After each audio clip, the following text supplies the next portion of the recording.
Sarah Mitchell never imagined she would be sitting in a bankruptcy attorney's office in Denver, Colorado, holding a stack of bank statements showing over $45,000 in credit card debt.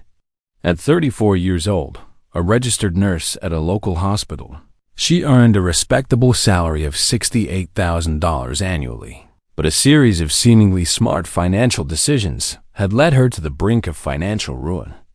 It all started when Sarah lost her job during the 2020 pandemic. Desperate to maintain her lifestyle and pay the bills for the house she had bought just 2 years earlier, she began using credit cards to cover basic expenses. It was just temporary, she thought, when she got a new job 6 months later. According to Federal Reserve data, 40% of Americans couldn't cover a $400 emergency without resorting to credit. Sarah fit perfectly into this statistic. When her car broke down and needed $3,200 in repairs, she again turned to credit cards. When the refrigerator stopped working, another $1,800 on credit. Each emergency seemed to justify using credit, creating a vicious cycle that the National Financial Education Association identifies as the main cause of personal bankruptcy among the American middle class. The turning point came when Sarah discovered the 3 pillars of recovery method through a free financial counseling program offered by the National Foundation for Credit Counseling. The first pillar: completely stop using credit and live only on current income. The second: renegotiate all existing debts, focusing on reducing interest rates, not consolidating. The third: create an accelerated payment plan using any extra income exclusively to pay off debts, starting with the highest interest rate. 12 months later, Sarah had paid off $23,000 of her debts, avoided bankruptcy, and learned that credit, when misused, doesn't solve financial problems. It only delays and amplifies them.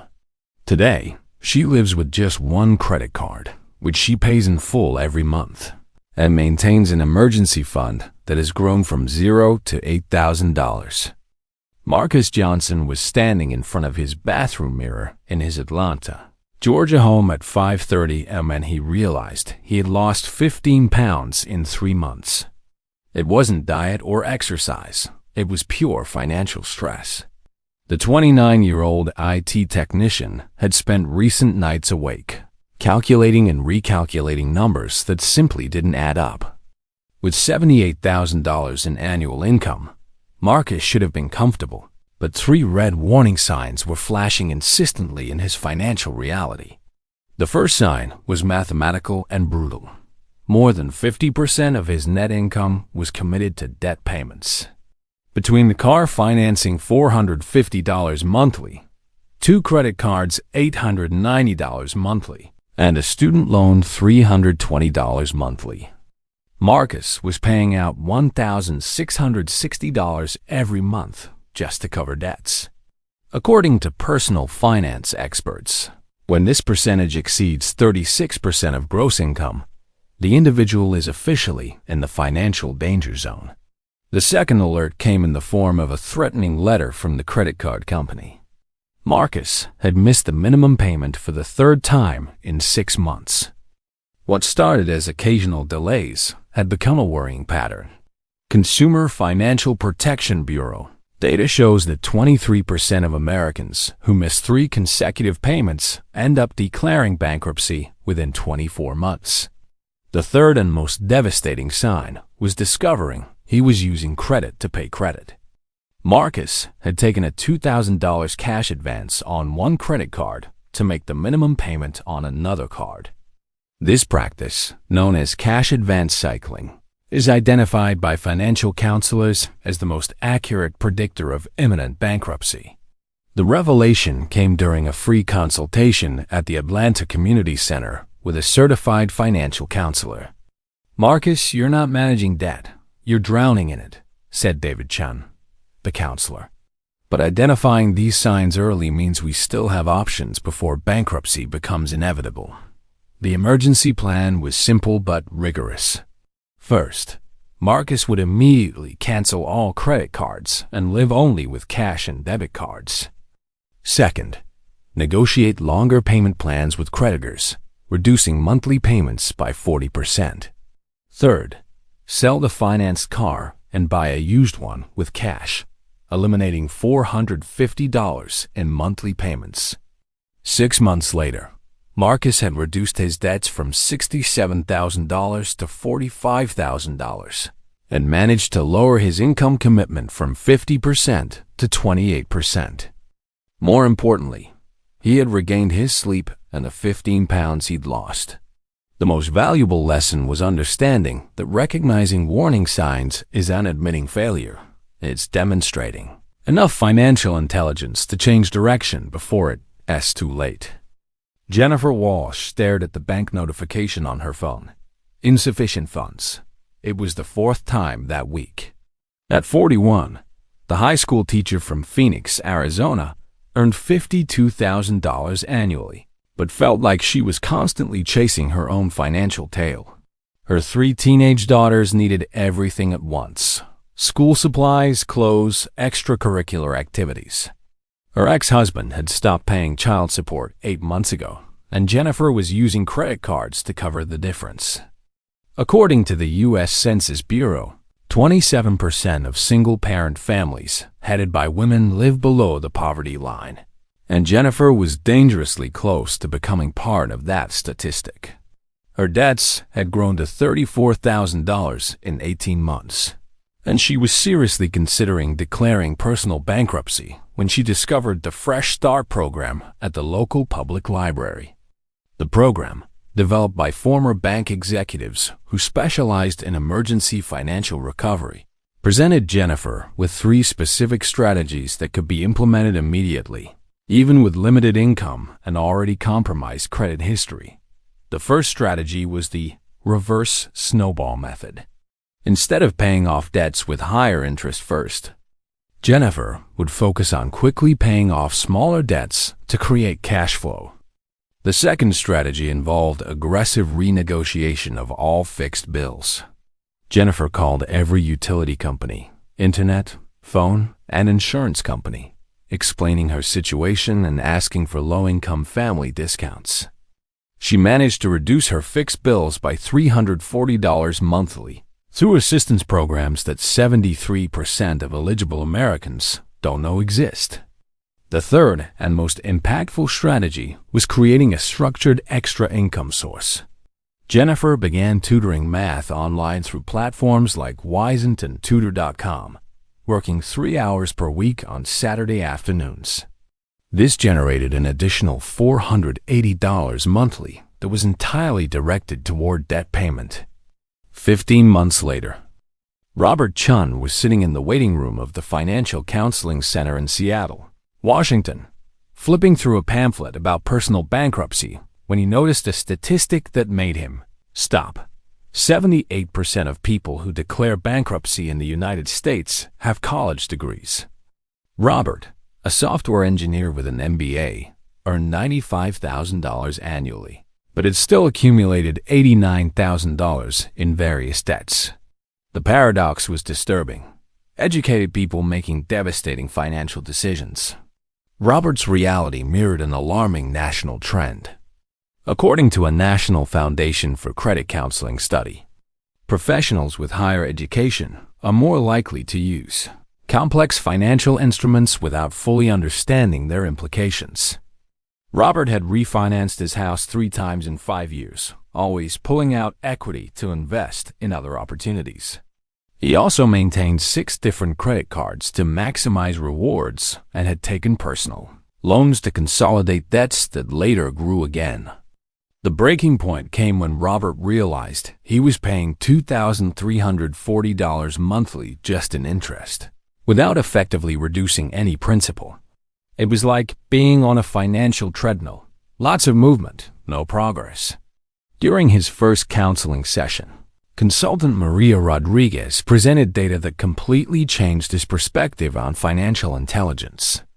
Robert, you have advanced technical knowledge, but deficient basic financial education, Maria explained. It's like being a surgeon who doesn't know how to bandage wounds. The difference is that medical errors affect patients. Financial errors destroy entire families. Maria presented 3 fundamental principles of financial education that Robert had never formally learned. The first principle: financial complexity is rarely synonymous with efficiency. The simplest financial products, savings account, one credit card, direct financing, are almost always more advantageous than sophisticated instruments for individuals. The second principle dealt with emotional mathematics. Robert discovered he made financial decisions based on how he felt about money, not on objective calculations. When he was anxious, he spent more. When he was confident, he took more risks. This emotional roller coaster had cost approximately $34,000 in impulsive decisions over the past 3 years. The third principle was revolutionary. Real wealth is built through consistent discipline, not smart strategies. Maria showed simulations demonstrating that Robert, simply by paying off all debts and investing the difference in an S&P 500 index fund, would accumulate more wealth in 10 years than any advanced strategy he had tried. 2 years later, Robert had paid off all debts, built a 6-month expense reserve, and started investing $1,800 monthly consistently. More importantly, he had become a volunteer financial educator at his company, helping other engineers avoid the same mistakes. The deepest lesson was understanding that financial education isn't about intelligence. It is about applying simple principles consistently, resisting the temptation to complicate what should be fundamentally straightforward. Amanda Foster was standing in her kitchen in Nashville, Tennessee at 11:30 a.m. on a Tuesday, mentally calculating how much money she had in the bank when her phone rang. It was a freelance job offer to write content for a local startup, $800 for a 2-week project. 6 months earlier, Amanda would have declined, claiming she didn't have time. Now, with $31,000 in credit card debt, every extra income opportunity seemed like a lifeline. Amanda's transformation began when she realized a brutal statistical truth.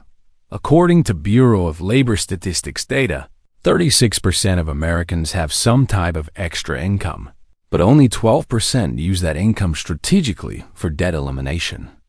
Most simply incorporate the additional income into their existing lifestyle, perpetuating the debt cycle. Amanda, a marketing manager with a $61,000 annual salary, decided to implement what personal finance experts call the segmented income strategy. Instead of mixing all income into a single account, she created 3 distinct financial streams with specific, non-negotiable purposes. The first stream was her primary income, destined exclusively for basic expenses: housing, food, transportation, insurance, and minimum debt payments. Amanda calculated she needed $3,800 monthly to cover these necessities, leaving $1,300 of her regular income available. The second stream came from freelance work in digital marketing.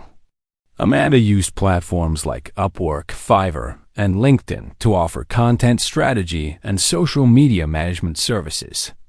Working approximately 12 extra hours per week, she managed to generate between $1,200 and $1,800 additional monthly. This income was entirely directed toward accelerated debt payment, always starting with the card with the highest interest rate. The third stream represented low-risk, high-liquidity investments. Amanda sold clothes, accessories, and electronics she no longer used through Facebook Marketplace, eBay, and Poshmark.